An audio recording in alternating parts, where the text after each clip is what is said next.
Ya, 100,6 Heartline FM, your family station. Semangat pagi, Heartliner. Jumpa lagi bersama Tim Rantai di kesempatan hari ini ya. Hingga 1 jam ke depan, saya akan menemani Anda di program Parenting with Heart, menginspirasi Anda bagaimana mengasuh anak dengan hati. Yang pasti kita akan membahas seputar permasalahan keluarga nih, Heartliner ya. Khususnya dalam hal mengasuh atau mendidik anak ini, mulai dari latar belakang, kemudian penyebabnya, dampaknya, serta pencegahannya bagaimana. Nanti kita akan bahas tuntas di program Parenting with Heart. Nah, di setiap pertemuan ini Heartliner, kita selalu mengangkat topik yang berbeda. Kali ini kita akan mengangkat topik nih tentang apa sih rahasia negara paling bahagia di dunia nih Heartliner dalam hal membesarkan anaknya, karena ada negara yang memang dikategorikan paling bahagia itu di dunia oleh PBB nih Heartliner ya. Jadi dari riset bertahun-tahun ternyata ada yang berbeda dari pengasuhan anak yang diterapkan oleh orang tuanya. Dan apa sih yang membedakan dengan pola parenting lainnya juga yang menyebabkan anak itu menjadi bahagia dan kemudian hari menghasilkanlah eh, anak-anak yang bahagia, dan jadi generasi berikutnya itu juga bahagia semua Heartliner. Apa sih yang beda dari cara pengasuhannya di negara yang paling bahagia dengan kita di negara Indonesia? Untuk itu kita akan ngobrol bersama narasumber kita yang sudah hadir saat ini bersama Ibu Lolita Bangun, CPC, CCP Tim Parenting dari Yayasan Busur Emas yang telah terhubung melalui online. Kita akan segera menyapa Ibu Lolita. Halo Ibu Lolita. Halo Fatimo, Hardliners, Sehat Bu ya? sehat. Sehat, puji Tuhan. Nah, Puji Tuhan. Baru sembuh Pak ya. baru sembuh dari sakit ini Bu ya. Hmm, Tapi sudah sehat Bu, sudah baikan Bu ya. sudah mendingan, Sudah iya Pak. mendingan, puji Makasih. Tuhan. Mungkin mungkin ini salah satu, katanya kalau misalkan orang lagi sakit, salah satu obatnya adalah hati yang gembira. Jadi kan berhubung hati Ibu Iya, Lolita selalu gembira gitu ya. Jadi sempat sembuh. Termasuk juga iya. yang mau kita obrolin kali ini tentang bahagia nih, kebahagiaan. Jadi Iya. apa sih rahasia negara yang paling bahagia di dunia nih dalam membesarkan anak ini ya? Ya, seperti Iya. apa nih Bu? Kenapa Jadi ambil tema? membongkar rahasia negara ya Pak. Iya, ini sebenarnya sebenarnya gawat ini Bu, kalau kedengaran sama negara yang itu yang bersangkutan ini kita bisa dikejar-kejar sama Intel ini. Waduh, rahasia negara dibongkar gitu ya. Nah, tapi ini yang dibongkar ini hal-hal yang positif, nggak apa-apa dong ya. Iya. Jadi ini bukan untuk menunjukkan bahwa negara lain nggak bahagia ya Pak ya, tapi kita belajar dari negara ini yang sudah terpilih bukan cuma setahun dua Oh. tahun, Uh, tapi berapa tahun Pak? enggak, 40 tahun, 40 empat tahun. puluh tahun lebih. Jadi sudah eh, cukup ini ya, usia matang ya kalau Wah, 40 tahun seseorang itu ya. mungkin ibaratnya sudah hampir mau generasi keduanya itu ya. Kalau Iya, Mhm, mhm, jadi mhm. sudah bisa kita pakai sebagai acuan lah, terbukti gitu ya. Wah, negara Jadi mana tuh? orang-orang dewasa Denmark bahagia itu juga Ah. berasal dari anak-anak Denmark yang bahagia gitu ya. Nah, Jadi ternyata negara Denmark nih Bu yang iya, sorry saya udah sebut ya. saya pikir Bukan berarti negara Amerika nggak bahagia gitu ya, bukan bukan berarti negara berarti Indonesia yang negara bahagia gitu ya. Indonesia. Nah, tapi maksudnya mereka lah yang nomor satu, jadi kita bisa belajar apa? Oh, jadi ini Heartliner setelah dilakukan penelitian oleh PBB, salah satu negara yang paling bahagia adalah warganya itu adalah Denmark ya. Nah, dan Hmm, ternyata setelah ya, ditelusuri lebih dalam lagi ada hal-hal yang membedakan kenapa akhirnya mereka membahagia, karena mungkin cara pengasuhannya juga yang berbeda. iya, betul Pak. Jadi Hmm. kalau sebenarnya kita melihat ya ibaratnya cuaca aja dibandingkan negara lain ya Denmark itu sangat dingin, Mm-mm. sangat rendah jumlah sinar matahari. Ya, namanya kalau dingin Pak, gimana ya pasti pengennya pindah ke Bali aja gitu kan? Ke Indonesia gitu ya, ke negara tropis pengennya gitu ya. Indonesia, iya. Justru Di mana harusnya matahari setiap hmm, hari hmm, gitu ada ya. Itu kan negara-negara Skandinavia memang sedikit porsi jumlah sinar mataharinya gitu ya. hmm, hmm, hmm. Namun bagaimana apa aja sih yang mereka lakukan gitu ya. Jadi ada Oh. garis besar yang kita bisa lihat, oh ternyata ini bisa dijadikan sebuah gerakan gitu ya. Jadi ada Hmm. seseorang yang kemudian melihat itu karena dia bukan orang situ, dia menikah dengan orang situ dan melihat oh ini karena cara pandang dari orang luar bisa melihat ya oh berbeda ya gitu. Jadi Mm-mm. dia buat buku dan kemudian ada juga orang dari negara lain, dari negara India ya, kebetulan saya juga baru balik dari India meminta ini supaya dijadikan gerakan juga gitu, gerakan Oh, parenting di negara-negara seperti itu. Karena wow. saking bagusnya gitu ya. Ya, jadi itu mungkin yang membedakan Ibu ya. Padahal kalau misalkan dilihat Hmm. dari segi geografis negara kita harusnya nih ya, negara dengan matahari Hmm. yang full terus ya sepanjang tahun harusnya kita Hmm. menjadi negara yang paling bahagia ya warganya ya. Ya, sumber daya, iya Pak, itu Dengan sumber daya keindahannya alam. luar biasa ya. Iya, tapi ternyata Orangnya nih kita ramah-ramah. tapi ternyata kita nih dikalahkan ini kebahagiaan warganya nih oleh warga Denmark ya. Sebenarnya Iya, kalau yang dimaksud dengan negara bahagia itu atau warga yang bahagia seperti apa sih, Bu? ya mereka anak-anaknya tangguh, kuat menghadapi masalah itu, lebih survive gitu ya. Jadi Mm-mm. dengan cepat bisa menangani pemikiran-pemikiran negatif gitu. Jadi kalau Bapak nanti misalnya bertemu orang Denmark, kebetulan saya bertemu beberapa orang Denmark, Wow. itu kalau misalnya kita pancing dengan hal yang negatif itu dengan cepat mereka bisa melihat sisi positifnya Oh, dari setiap hal buruk itu gitu. oh. Jadi fokusnya ke hal yang positif dan apakah ini memang berdampak gitu ya dalam kesejahteraan kita? Iya, sangat berdampak. Pak Timo akan lebih sehat gitu ya, saya akan lebih sehat, kita akan lebih sejahtera gitu ya. Jadi ini pentingnya kenapa gitu? Begini, ini tujuan sesi kita hari ini memang untuk anak yang bahagia. Kalau kita nggak kepengen anak kita bahagia ya nggak usah gitu kan Pak ya. Artinya nggak usah diimprove parentingnya. Ini tujuannya mau nggak anak kita bahagia.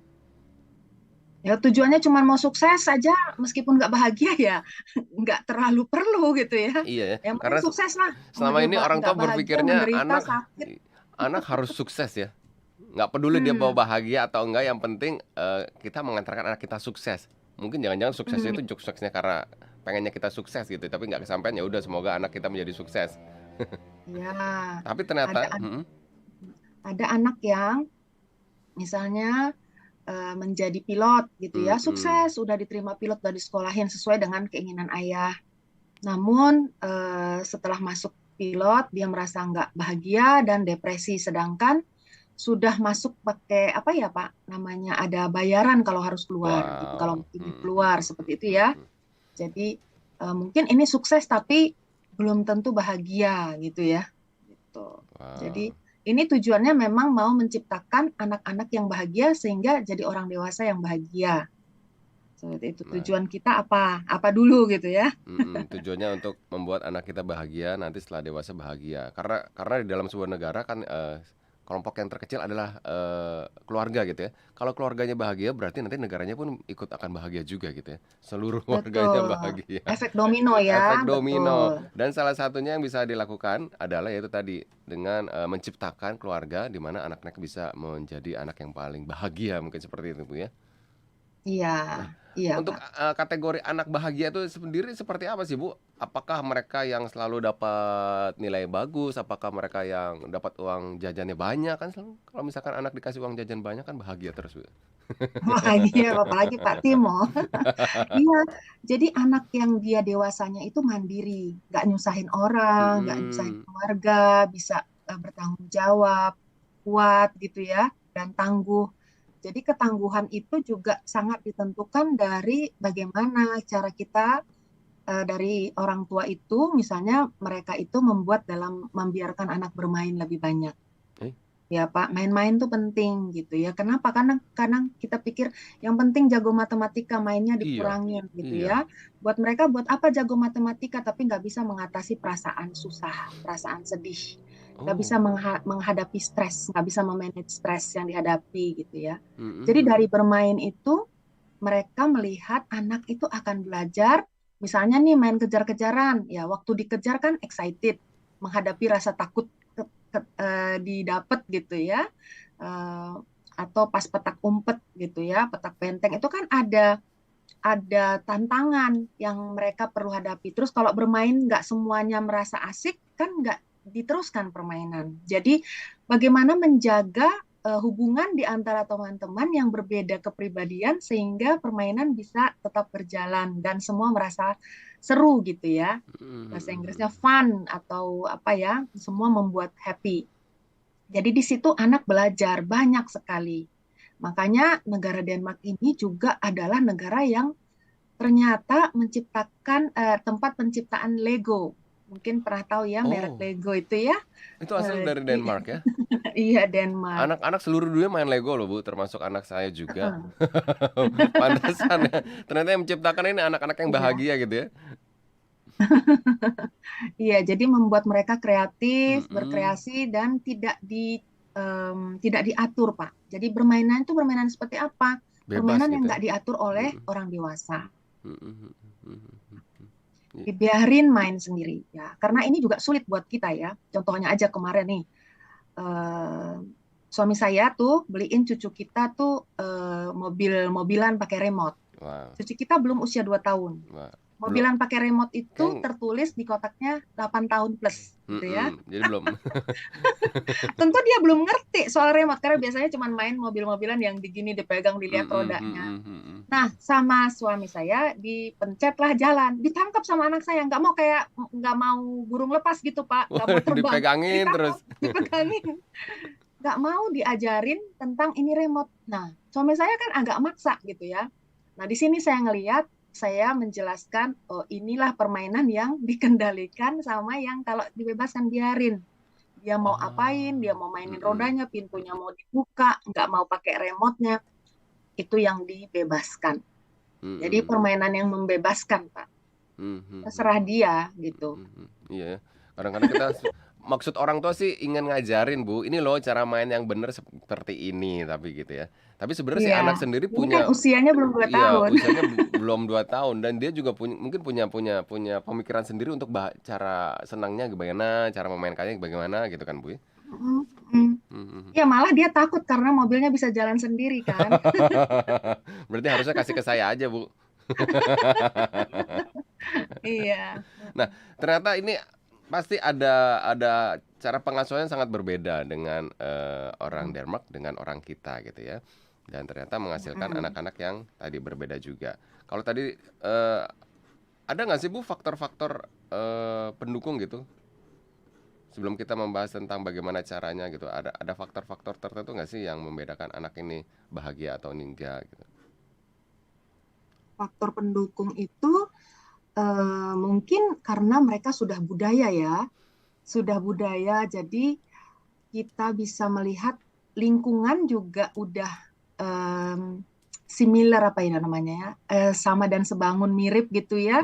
Jadi buat kita Hmm. melakukan itu di lingkungan yang berbeda dibandingkan dengan kita misalnya berada di Denmark gitu, tentu lebih gampang di sana. Karena kayak kita di sini misalkan punya prinsipnya beda gitu ya. Itu nanti kita pelajari habis ini tentang apa yang dinamakan dengan cara pandang mereka itu seperti apa sih gitu Mhm, ya. mhm. Cara pandang ya semuanya berasal di pikiran, cara melihat sesuatu gitu ya. Jadi dia ada singkatannya Pak, parent gitu ya. Ini gerakan parent. Jadi dari P-nya itu play, itu tadi ya bermain. Mhm. Nanti ada yang sangat menarik itu tentang R ya. Dari PARENT. Mhm. Dari R-nya itu yang dinamakan reframing. Nah, ini reframing ini yang saya rasa merupakan salah satu kunci indikator seorang anak itu mampu menangani dengan cara pandang dia sehingga dia tetap sejahtera meskipun apa saja yang dia hadapi. Stres pekerjaan nantinya, stres di sekolah, seperti itu. Reframing ya, Bu, ya? Mm, Nah, reframing, Pak. baik. Nanti selain ini kita akan lanjutkan lebih dalam lagi, Bu, ya. Apa aja sih poin-poinnya yang harus dilakukan oleh orang tua kita nih, kita sebagai orang tua yang saat ini Ya, agar anak-anak kita bahagia dan kelak nanti akan menghasilkan manusia-manusia yang tangguh gitu ya, yang mandiri mungkin iya, itu. Seperti itu, Bu, ya. iya, Baik, Pak. jangan kemana-mana. Heartliner yang ingin Iya. bertanya langsung saja di 0855 885 1006 atau saat ini juga sedang live streaming di channel YouTube kita di Heartline Network. Anda juga bisa berkomentar. Tapi setelah yang berikut ini. Ya, 100,6 Heartline FM, your family station. Terima kasih Heartliner. Saat ini Anda masih mendengarkan program Parenting with Heart. Dan masih bersama narasumber kita ada Bu Lolita Bangun CP, tim dari Yayasan Busur Emas nih Heartliner ya. Dan tema kita pada kesempatan kali ini adalah apa sih rahasia ya? Apa rahasia negara paling bahagia di dunia dalam membesarkan anak nih Heartliner ya. Jadi ternyata kalau tadi dibahas di awal negara yang paling bahagia adalah negara Denmark. Nah, dan ternyata pola asuhnya orang tuanya itu berbeda ya, nih cukup berbeda daripada negara-negara lain yang sehingga menghasilkan anak-anak yang luar biasa nih Heartliner yang pada akhirnya menjadi anak-anak yang paling bahagia. Ya, Bu Lolita, tadi kan sudah ada beberapa hal yang dijelaskan Ibu ya. Termasuk ketika kita membahas tentang parenting atau orang tua kan dengan kata bahasa Inggrisnya parent gitu ya. Dan ternyata parent itu sendiri memiliki arti. Tadi P-nya untuk play gitu Ibu ya. Kemudian A-nya otentik, kemudian apa lagi nih Bu? A-nya otentik itu untuk sebuah keaslian ya Pak ya. Jadi kita asli jujur sebagai orang tua. Kadang-kadang kita suka menyembunyikan diri ya, artinya nggak jujur. Kalau kita sedih, kita bilang, enggak, mama nggak sedih gitu ya. Jadi negara Denmark itu mengusahakan supaya orang tua jujur kepada anak. Iya, mama lagi sedih. Itu jadi semua perasaannya itu buat anak juga adalah alamiah. Ya, sekali lagi perasaan nggak pernah salah. Artinya perasaan nggak pernah salah, yang salah bisa adalah respon setelah ada perasaan. Misalnya marah. Marahnya perasaan marah nggak salah. Tapi mungkin habis itu diapain baru salah gitu ya. Oh, Jadi jujur mungkin menceritakan perasaan waktu masa kecil gimana. Jadi anak itu bisa belajar dari cerita-cerita kita sehingga belajar tentang segala macam emosi. Perasaan ya, maksudnya iya. emosi itu feeling, perasaan gitu ya. Tapi kan kadang-kadang orang tua berusaha untuk menutupi maksudnya gini, misalkan orang tuanya lagi sedih gitu. Ya udah dia nggak Oh, pengen nih anaknya tahu kalau orang tuanya sedih agar anaknya tetap bisa fokus, bisa tetap bahagia. Makanya dia nggak pengen tahu. Nggak boleh itu Bu? benar. Hah? Atau seperti apa? Kasus per kasus ya Pak ya.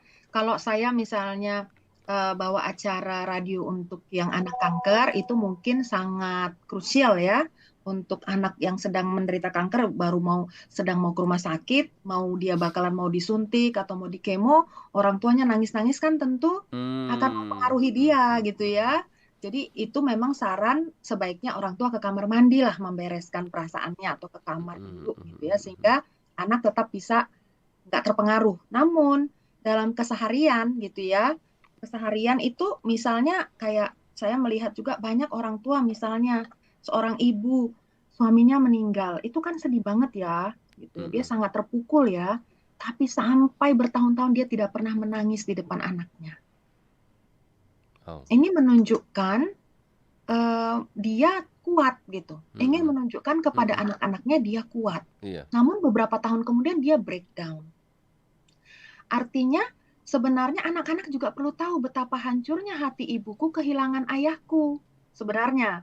Jadi dia tahu bahwa manusiawi loh untuk nangis, untuk sedih, untuk merasa hancur, itu manusiawi gitu ya. Karena kita ini manusia gitu ya. Nah, itu akan membuat anak-anak lebih realistis. Nah, Ya Pak ya, jadi kadang-kadang kan kita supaya enggak begini, kita enggak nunjukin begini. Misalnya saya takut nih nanti dibilang Pak Timo nih, Polito kok sakit-sakitan nih. Padahal saya cuma sekali ini sakit semenjak hari dulu gitu kan. Saya nggak bilang, saya nggak sakit Pak gitu ya misalkan. Tapi memang supaya apa? Supaya nanti saya dipanggil lagi gitu ya misalkan. Karena semua orang kan punya tujuan gitu ya. Jadi apa namanya tidak asli gitu ya, tidak otentik. Jadi banyak kebohongan. Misalnya seseorang ditanya tentang apa ya dia nggak mau kasih tahu yang sebenarnya. Itulah kalau otentik jujur kita kasih tahu iya. Mama marah. iya. Kenapa mama marah gitu kan? Jadi perasaan itu bagi manusia itu wajar gitu. Harusnya dia nggak boleh marah. Nah itu yang udah beda gitu. Dia harusnya nggak boleh marah. Dia harusnya nggak boleh nangis. Itu yang nggak dibuat oleh mereka. Wow, berarti sebenarnya marah, nangis, sedih itu sebenarnya wajar ya. Tapi responnya Wajar. itu, jadi ketika misalkan kita marah, ya Ya, udah nggak apa-apa kita mengatakan kita marah. Tapi jangan sampai responnya itu misalkan sampai lempar-lempar barang, sampai banting-banting barang. betul. Itu yang nggak boleh responnya itu ya. Betul sekali. Iya, betul. Perasaannya nggak salah. Perasaan tuh nggak pernah salah ya. Ya, Iya, itu kan muncul, Pak. mm-mm. Dari bayi anak kecil langsung nangis. Kenapa dia nangis? Dia lapar. Iya, Yang Pak. penting responnya jangan negatif yang dikeluarkan. Baik. Itu yang otentik, Bu ya. Play kan gitu. Otentik. Parent. P-nya tadi Parent. play, A-nya otentik, R-nya deh, Bu. R-nya itu tadi Pak reframing. Jadi Apa nih reframing? reframing itu kan kata dasarnya frame, frame ya. Ini saya gambarin frame itu kan bingkai ya. Nah, Iya. ini kayak melihat nih, saya nih sekarang kelihatan sininya gitu ya. Sekarang nih sini kelihatan ininya, kelihatan ininya. Jadi cara pandangnya nih, ibaratnya sekarang kita ngelihat sebuah pemandangan dari sebuah jendela gitu ya. Ada beberapa jendela. Nah, kalau dari jendela ini kita lihat cuman gubuk gitu ya. Oh, Mm-mm, cuman mm-mm. gubuk nih pemandangan di sini gitu ya. Geser lagi ke sini, wah gunungnya bagus banget gitu ya. Jadi kita memilih karena secara bawah sadar kita memilih pemikiran, Pak, yang kita pelajari dari orang tua dan budaya sejak kecil. Jadi kalau orang berpikir harusnya dia begini, harusnya dia begitu, kita ikut juga seperti itu. Jadi reframing ini membuat kita secara sadar mikir ulangnya cara gimana. Oh, misalnya, aduh, kita ngelihat perut saya besar nih gitu ya, gendut, buncit gitu ya. Tapi kita bisa melihat dari sisi lain, aduh, untung saya punya perut gitu ya. Kalau nggak punya perut Hmm. bolong gimana gitu ya. Ada satu cara untuk membuat pikiran kita menjadi tidak susah gitu, Pak. Jadi anak-anak bisa lebih baik dalam berteman gitu ya. Jadi kalau temannya nanti seperti ini, dia bisa reasoningnya, oh mungkin dia lagi ini gitu ya. Jadi cara berpikirnya itu misalnya kita ngelihat lukisan nih. Kita ngelihat wah ini ada bapak-bapak kejam nih sama istrinya nih. Wah nggak bagus nih lukisannya. Ya kan terus kemudian ada pemandu gitu ya ngeliatin. Ini Bu, ini bapak-bapak ini baru digigit anjing gitu ya. Jadi eh, ibu bilang istrinya kok kayak orang nggak berdaya. Bukan, istrinya ini membantu. Nah itu di belakang kelihatan anaknya lagi lari-lari ketawa, happy gitu ya, datang kepada orang tuanya. Jadi nggak ngeliat yang tadi dijelaskan oleh pemandu tadi. Mm-mm. Nanti berikutnya kitalah yang jadi pemandu buat pikiran kita. Mm-mm. Kita ngajarin diri kita gitu. Oh, lihat itu sebenarnya dia nggak seperti itu. Dia mungkin memang sedang ada masalah gitu ya. Jadi dari ibaratnya sudut pandang, mungkin cara melihat dari sudut pandang yang berbeda gitu ya. Betul. Kayak lepasin kacamata yang lama, Pak. Ganti Jadi kacamata jangan kalau kita kacamata pakai kuda di kacamata. ke depan aja gitu ya. Harus bisa ngeliat yang lain juga dong ya. Nah, cara Iya. melatihnya kepada anak seperti apa, Bu? Agar si anak itu bisa memiliki sudut pandang yang berbeda biar nggak fokus ke depan aja gitu. Mm-mm. Ya, kita ikut mengajari dari sehari-hari. Kalau dia misalnya merasa mengeluh gitu ya tentang temannya, kita ajak coba lihat sudut pandang yang berbeda. Atau misalnya tentang sekolahnya, tentang gurunya gitu ya. Aduh, gurunya nggak pinter gitu ya. Gurunya ini, aduh gimana ya gurunya nggak pinter gitu kan. Menurut dia kan, amanahnya yang nggak pinter gitu kan. Oh, mungkin ibunya memang mau melihat mengajar dari sisi yang lain Mm-mm, gitu. mm. Atau teman kamu memang sedang eh, nggak kepengen pilih pakai baju yang udah kalian janjikan gitu ya. Ya dia udah janji kan kita mau pakai baju Superman hari Nah, ini nah, gitu ya. Ya mungkin dia tiba-tiba moodnya berubah gitu kan. iya. Kan kamu juga kadang-kadang bisa berubah pikiran gitu ya. Nah, itu dikaitkan lagi dengan yang berikutnya, Pak empati juga. Jadi, reframing bisa berkaitan dengan empati. Oh, Empati kita gimana nih? Emosi orang lain. Gimana kalau kita posisi orang lain? Jadi, di sini sebagai ibu juga mengajak pasangan untuk coba caranya supaya anak meniru reframing itu. Misalnya nih, contoh ya kalau di Denmark, waduh, gimana nih cuaca buruk banget, badai salju, langit abu-abu, dinginnya begini gitu ya. Mereka akan bilang, aduh untung ya nggak setiap hari seperti ini gitu ya. Atau, aduh aku udah nggak sabar ketemu keluarga, udah kepengen rasanya pulang gitu ya. Jadi melihatnya jadi, oh jadi karena udara begini jadi kepengen ketemu keluarga gitu ya. Atau em, ini pakaian aja yang salah nih. Salah milih pakaian, cuacanya sih nggak buruk gitu ya. Kurang tebel nih bajunya gitu. Jadi ada semua cara-cara pandang yang membuat dia merasa yang negatif itu nggak terlalu negatif. Gitu. iya. Ya, yang nggak negatif itu nggak terlalu negatif, tapi kadang-kadang Iya, kita jadi sebagai orang tua suka kitanya sendiri kadang-kadang suka itu, Bu. ikut Susah manasin ya ikut, Pak, iya. provokasi. Wah, gimana Dia sih lo? memang tuh, Berarti ini dia memang harusnya begitu. yang dirubah mungkin orang tuanya dulu kali, Bu ya? Betul Pak, Hmm. ini memang orang tua parenting itu sebenarnya lebih banyak belajar orang tua yang belajar. Iya, ya, Jadi akhirnya bisa merubah gitu ya. Setelah parenting. ya. Parent nggak pakai Oh in, iya, iya, parent. parent. Berarti E-nya ini Parent. empati, Bu ya. Ya, empati itu kalau saya ambil intinya adalah bahasa kita, Pak. Apa tuh bahasa kita? Cara kita berempati itu seperti apa? Bapak caranya berempati itu seperti apa? Pengertian empati orang kan beda-beda. Ini empati dengan Menurut simpati beda, Bu ya? Empati, beda, simpati, apa beda. tuh? Apa tuh bedanya Kalau tuh? ya, kalau simpati kita masuk ke dunia dia, Mm-mm. gitu ya. Kalau empati kita masuk tapi kemudian kita keluar lagi, gitu ya. Jadi kita memposisikan diri di dia, tapi kita jatuh ke dalam transference, gitu ya. Nggak jadi sama-sama dia, tapi kita bisa memposisikan Apa tuh? dengan dia. Empati itu lebih kayak kasihan loh, Pak. Oh, Jadi kalau empati itu kita memposisikan kalau kita jadi dia, apa ya gitu rasanya. Jadi anak-anak kita coba dengan bahasanya kayak misalnya anak marah gitu ya, kita coba membuat dia mengerti kenapa temennya marah. Mm-mm. Kenapa dia marah? Apa yang bikin dia marah? Oh, dia marah ya, gitu ya. Jadi berempati terhadap perasaan orang. Oh, dia sedih ya. Kenapa dia sedih? Gitu ya. Jadi kita menyatakan bahwa perasaan manusia itu diakui dan kemudian kita mencoba mengerti apa yang menjadi penyebabnya. Nah, kemudian dari bahasa kita juga sama bahasa pasangan ya mulai clean language, tidak menghakimi gitu ya Pak ya. Kalau berempati Mm-mm. kan lawannya judgment.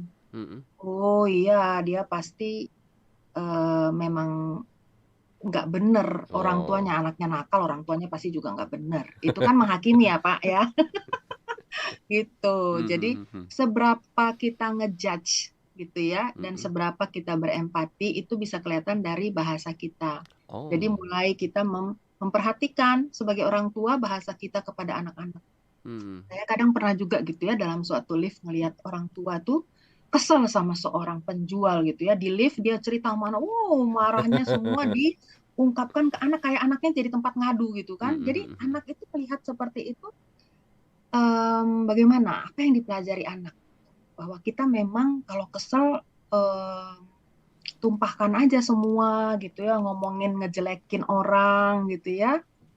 Nah, seperti itu. Harusnya nggak boleh, Bu Supaya ya? orang satu lift dengar juga gitu ya. Sengaja kali, Bu, sebenarnya, Bu. Namanya juga Jadi melampiaskan kemarahan gitu ya.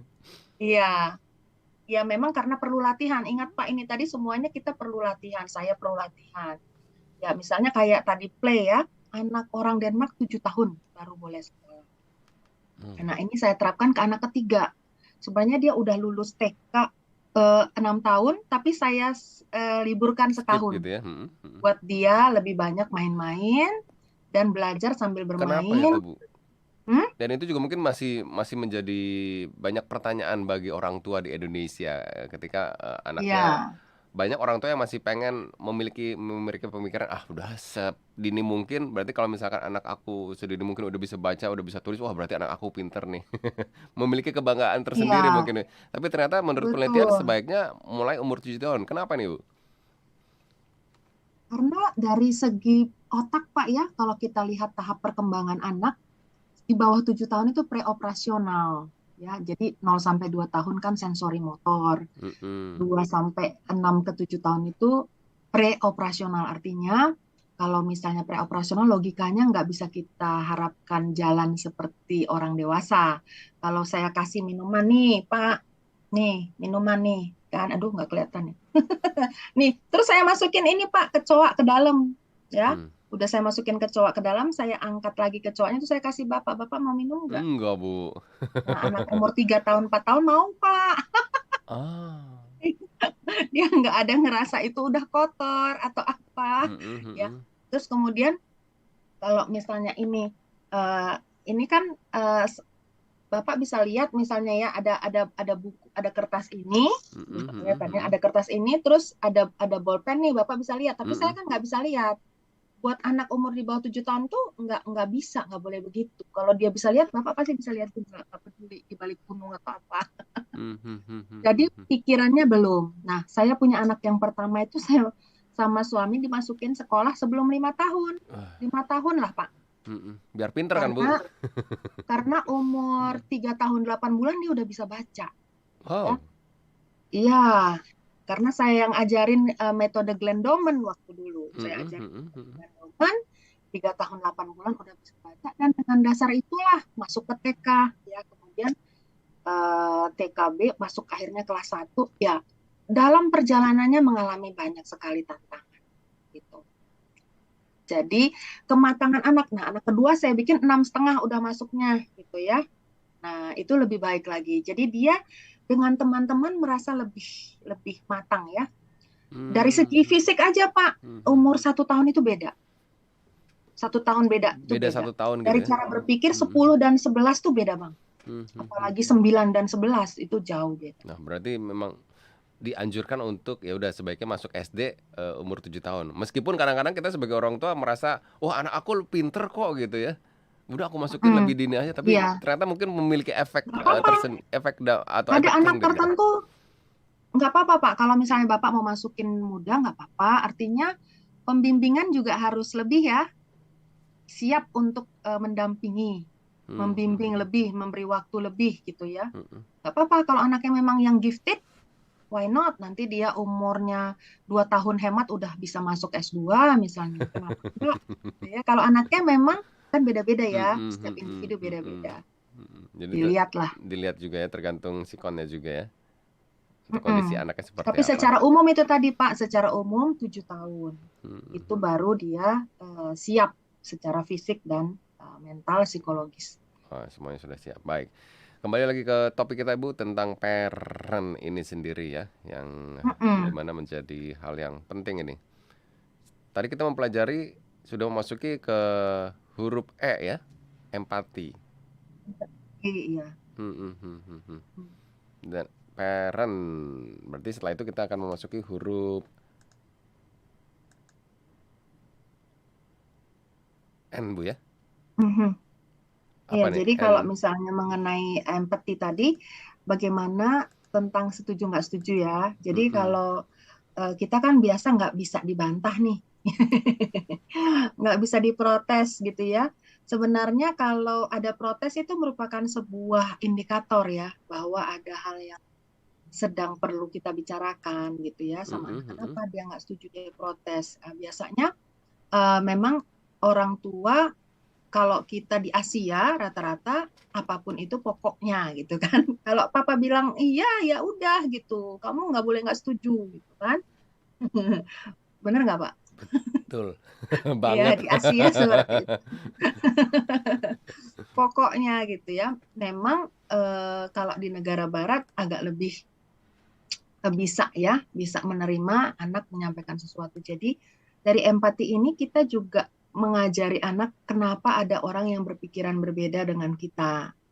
Nah, karena memang kalau untuk anak memang kita berwibawa perlu gitu ya, tapi santai gitu Pak. Jadi nggak kebablasan ya, kebablasan, kehilangan kendali sehingga melakukan kekerasan. Itulah tadi yang N yang Bapak tanya itu no ultimatum. Jadi berkaitan habis reframing, empati, kemudian no ultimatum. No ultimatum itu kita nggak pakai, nggak lebih mengutamakan hukuman daripada mengajak bicara, membimbing. Marah-marah itu sangat nggak banget gitu Nggak ya. banget ya. Tapi kan Nggak kadang-kadang kita banget. sebagai orang tua merasa gini, aku udah ngasih tahu kok anak aku, tapi ternyata masih tetap nggak dilakukan gitu. Akhirnya ya udah emosi langsung. Iya. Nah, itu dia kita budayanya seperti itu. Kan kita bisa melihat juga usia anak ini berapa nih, gitu ya. Kita usianya berapa, gitu. Iya, Nah, umur sekian ini standarnya udah bisa apa. Jadi ya. kita mengguidance, Pak, lebih kepada mengguidance, mengajar ya, bukan menghajar ya. Mengajari, menemani, membimbing, ikut membantu bersama mengerjakan gitu. Kalau dia bisa sampai dia bisa. gitu, Pak. Tapi itu Hmm. tadi, bagaimana nih mungkin cara orang tua agar tidak emosi? Karena setelah kita, misalkan kita emosi itu karena anak nggak bisa gitu. Tapi setelah misalkan kejadian itu udah lewat, kita pikirkan lagi, oh iya kenapa harus kita paksakan ya? Tapi ya ketika kejadian itu kita terbawa emosi nih Bu. Apa yang harus dilakukan oleh orang tua nih Bu? Agar tidak cepat emosian mungkin salah satunya.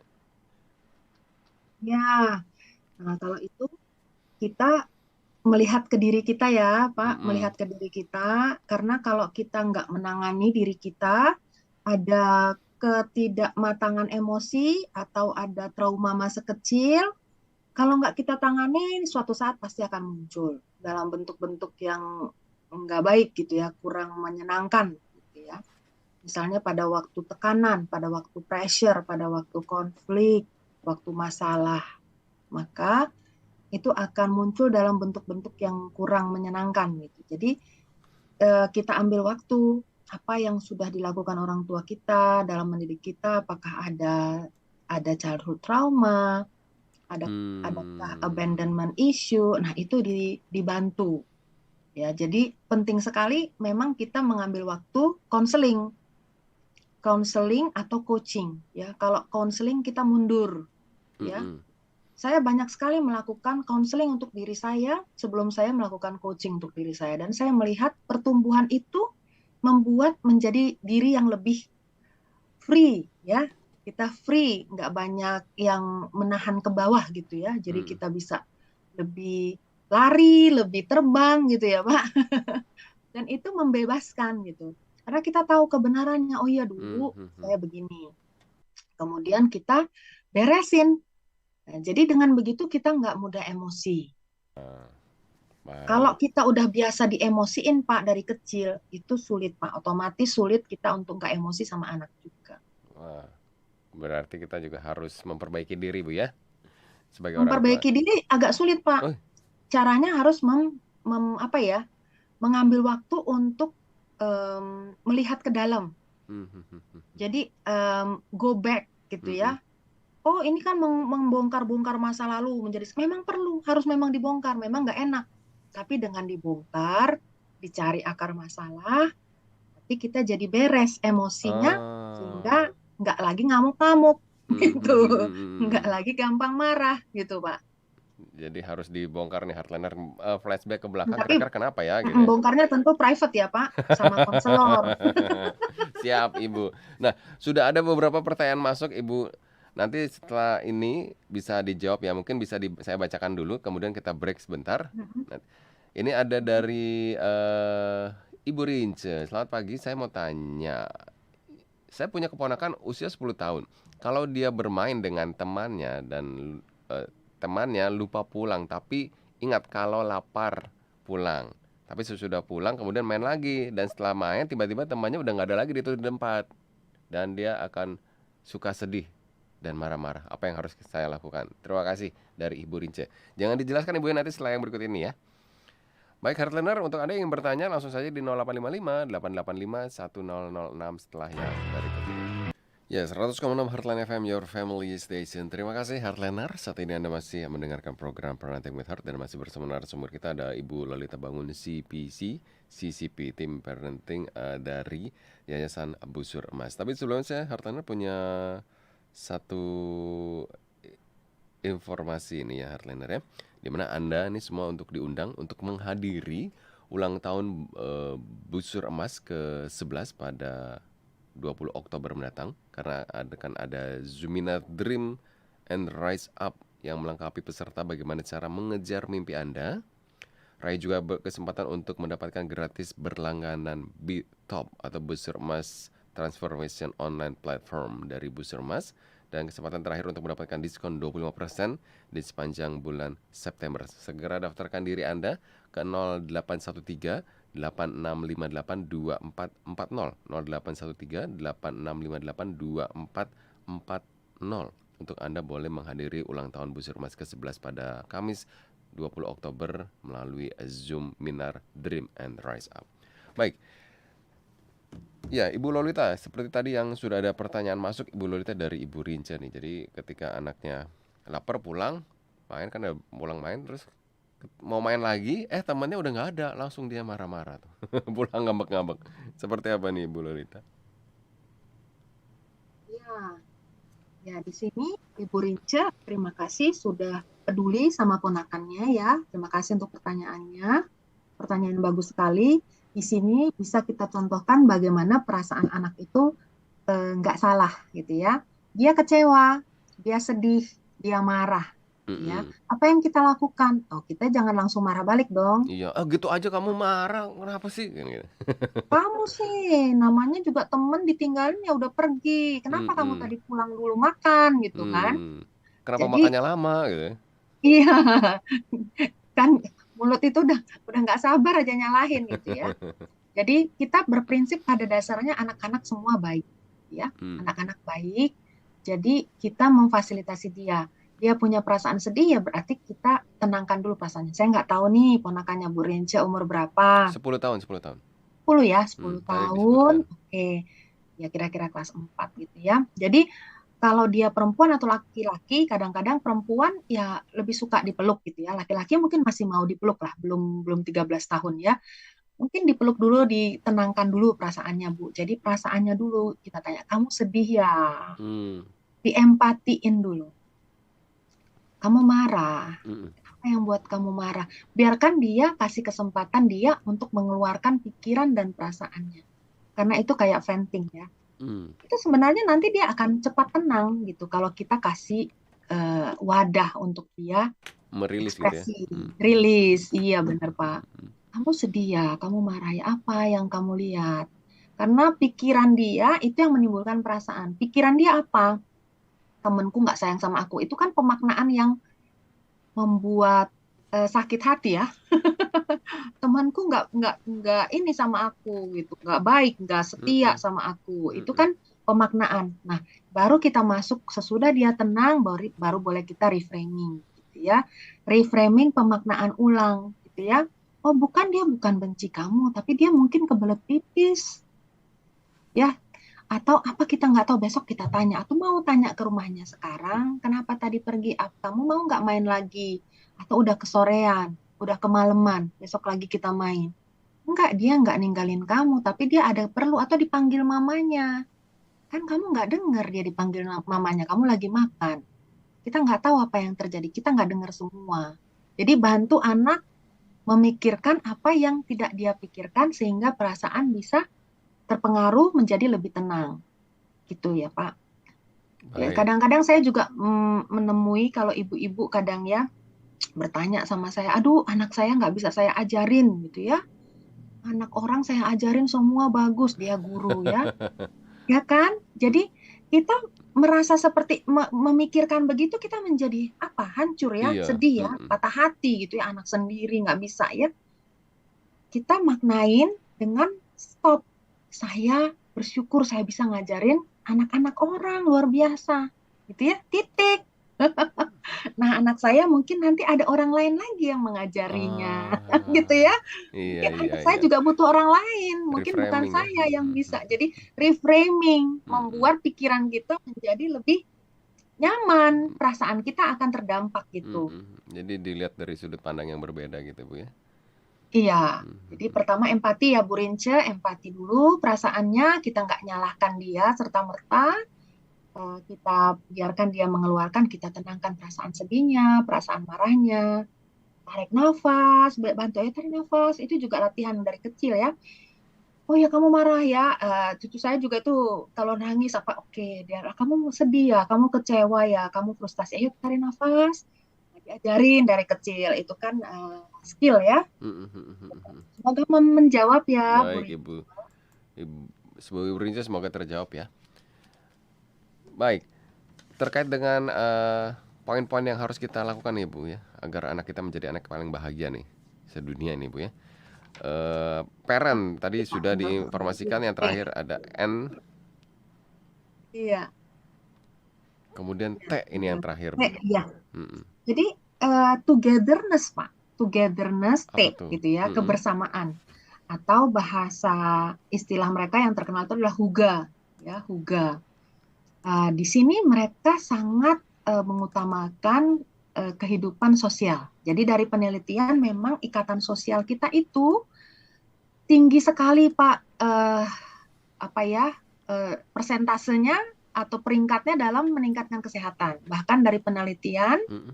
di Amerika itu bisa meningkat sampai 7,5 tahun harapan hidup orang yang ikatan sosialnya tinggi dibandingkan yang ikatan sosialnya rendah.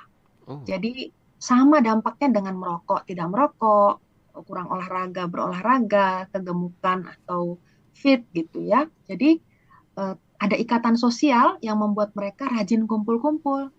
Pada waktu kumpul-kumpul itu semua menyingkirkan keegoisan pribadi, mm-mm. yang penting adalah kebersamaan. Mm-mm. Jadi di sini juga mereka menerapkan reframing. Kalau ada yang bikin stres, ya udah di reframing, Mm-mm. berempati, mikirkan apa yang kita mau. Jadi semua kerjasama. Gak ada yang duduk-duduk aja yang semua mempersiapkan. Misalnya acara kumpul dan nanti mereka nyanyi. Di situ boleh cerita, gitu. Wow. Anak-anak bermain dengan anak-anak dan mereka sangat mendukung permainan anak-anak yang lebih beda umur gitu Pak. Jangan cuma yang kecil-kecil, gabung yang anak kecil belajar dari yang anak besar juga belajar bagaimana menangani anak yang lebih muda gitu. Bet- Asik Pak. Pokoknya jadi yang asik-asik aja Ibu ya. Jadi kumpul-kumpul aja Mm-mm. gitu ya. Ya namanya kalau misalkan Sering, ya, sering kumpul gitu ya. Kalau misalkan kita sering kumpul sendiri iya. sama teman kita juga pasti kan otak kita jadi fresh Bu ya. Betul Pak, betul sekali. Itu sangat membedakan karena Mm-mm. penelitian orang yang dikarantina juga gitu yang punya ikatan teman banyak gitu, demamnya nggak naik-naik. Tapi yang sedikit temannya itu demamnya naik. Makanya nih hardliner ya jangan malu untuk berkumpul ya dengan tetangga-tetangga Ya, Anda juga mungkin dengan kelompok-kelompok iya. Ingat Anda gitu prokes ya. ya, Pak.